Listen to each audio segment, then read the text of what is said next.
Assalamualaikum warahmatullahi wabarakatuh, sobat-sobat TNP yang berbahagia.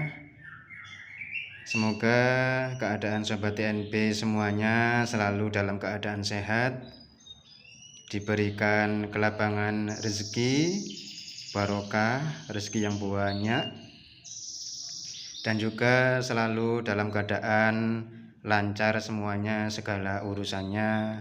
Amin. Pada kesempatan kali ini saya akan mencoba mereview sebuah legalitas tanah atau surat tanah yang masih berbentuk petok D. Jadi apa itu surat petok D?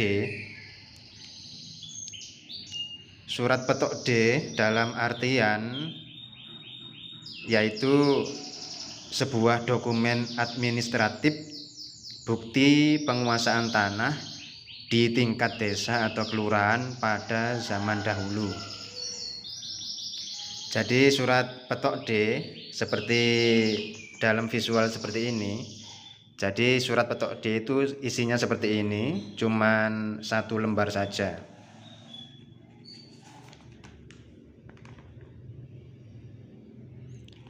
Dan surat petok D ini biasanya adalah surat-surat yang lama atau pada tahun-tahun terlebih dahulu. Seperti pada contoh pada visual ini surat petok D di tahun 79. Walaupun di tahun 79 seperti pada surat ini dulu juga ada yang namanya SHM ataupun AJB, tapi karena tanah tersebut masih dikelola oleh orang tua kita misalnya atau kakek nenek kita, jadi tidak ada transaksi jual beli pada waktu itu. Jadi untuk merubah petok D seperti ini ke AJB ataupun SHM mungkin orang-orang dulu agak males atau agak kerepotan. Jadi memang dikarenakan tidak ada transaksi apapun seperti jual beli ataupun waris ke anak cucunya, jadi untuk surat petok D dibiarkan seperti ini. Dan ketika nanti surat petok D seperti ini mau dijual belikan, mungkin karena kakek dan neneknya sudah meninggal dunia dan sebagainya, kemudian ahli warisnya mau menjual ke orang lain, barulah surat petok D seperti ini diproses. Dan prosesnya untuk ke peralihan ke surat berikutnya itu memang cukup panjang, karena harus melalui beberapa tahapan-tahapan pergantian sebuah bukti penguasaan surat. Pada kesempatan kali ini kami mau membeli sebuah tanah yang surat dasarnya petok D seperti ini, mau kita ubah ke AJB terlebih dahulu. Apa saja syarat-syaratnya atau apa saja kelengkapan yang harus dilengkapi untuk merubah surat petok D seperti ini ke AJB. Yang pertama-tama yang harus kita lihat adalah siapa nama yang tercantum pada petok D ini. Pada petok D kali ini atau visual ini, orang yang tercantum di surat petok D-nya sudah meninggal dunia. Jadi langkah pertama yang harus kita proses adalah kita harus meminta surat kematian suami istri yang tercantum pada petok D ini. Jadi yang pertama kali yang harus kita urus adalah meminta surat kematian seperti ini, suami dan istri. Di sini sudah ada, sudah kita urus. Kemudian yang harus kita urus selanjutnya yaitu surat keterangan waris seperti ini. Jadi surat keterangan waris ini tercantum siapa saja ahli waris atau keturunan atau anak daripada yang tercantum di petok D yang sudah meninggal dunia. Jadi pada contoh kali ini untuk ahli warisnya ada 6 orang dan keadaannya sekarang masih dalam keadaan hidup semua. Jadi harus tercantum semuanya ahli waris yang 6 orang tersebut. Selain surat keterangan ahli waris, juga ada surat pernyataan ahli waris seperti ini. Kedua surat ini yang berhak membuat adalah desa atau kelurahan setempat. Dan nanti juga ada saksi-saksi dari desa, dan juga stempel dari desa, dan juga stempel tanda tangan camat di desa yang bersangkutan. Setelah kedua surat ini lengkap, sudah ditandatangani dan sudah terstempel semuanya, kelengkapan selanjutnya adalah kita harus mengumpulkan KTP dan KK semuanya ahli waris.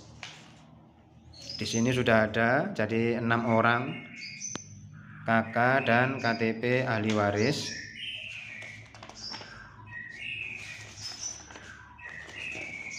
Sudah lengkap, jadi sudah ada 6 KTP dan KK ahli waris. Dan juga kelengkapan selanjutnya yaitu ini, tidak boleh lupa, jadi PBB, SPPT PBB pajak tahunan tahun sekarang. Jadi sudah harus terbayar dan juga harus ada sebagai kelengkapan nanti pengurusan pergantian surat tanahnya. Jadi untuk kelengkapan seperti ini harus ada. Ini adalah proses yang pertama. Jadi nanti proses selanjutnya ketika surat-surat pendukung atau berkas pendukung ini sudah lengkap, selanjutnya yang harus dibuat adalah akte waris. Karena surat induknya adalah petok D dan orang yang tercantum di surat petok D sudah meninggal dunia, maka harus dibuatkan dulu akte waris, diatasnamakan semua ahli waris ataupun salah satu ahli waris juga bisa. Kalau diatasnamakan salah satu ahli waris, maka nanti harus ada yang namanya surat kuasa ahli waris yang buat nanti notaris yang kita tunjuk untuk mengurus suratnya. Jadi walaupun prosesnya agak panjang, tapi ini adalah proses yang harus tahapan-tahapan yang harus kita lalui sebelum dilakukan peralihan atau pembentukan surat yang baru. Karena statusnya nanti adalah jual beli, maka status yang baru surat ini nanti adalah jual beli.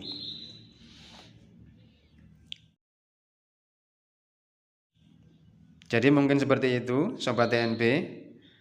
Apabila Sobat TNP kebetulan prosesnya atau mengurusnya sama dengan contoh pada video kali ini, mungkin bisa dijadikan referensi untuk tahapan-tahapan pengurusan surat dari surat lama petok D seperti ini untuk dialihkan ke surat yang baru. Nanti karena transaksi jual beli, maka surat yang baru adalah jual beli. Terlebih dahulu harus diurus dahulu akte warisnya.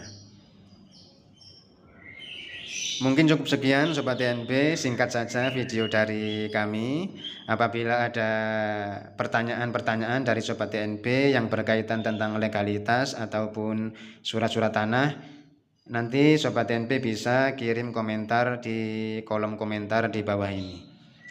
Mungkin cukup sekian video singkat dari saya. Apabila ada kekurangan ataupun kesalahan, kami sebagai pribadi mohon maaf yang sebesar-besarnya. Mungkin bisa juga tulis komentar apabila ada kekurangan-kekurangan daripada kelengkapan suratnya sesuai dengan Sobat TNP yang alami. Mungkin cukup sekian. Wassalamualaikum warahmatullahi wabarakatuh, dan jangan lupa selalu bersyukur.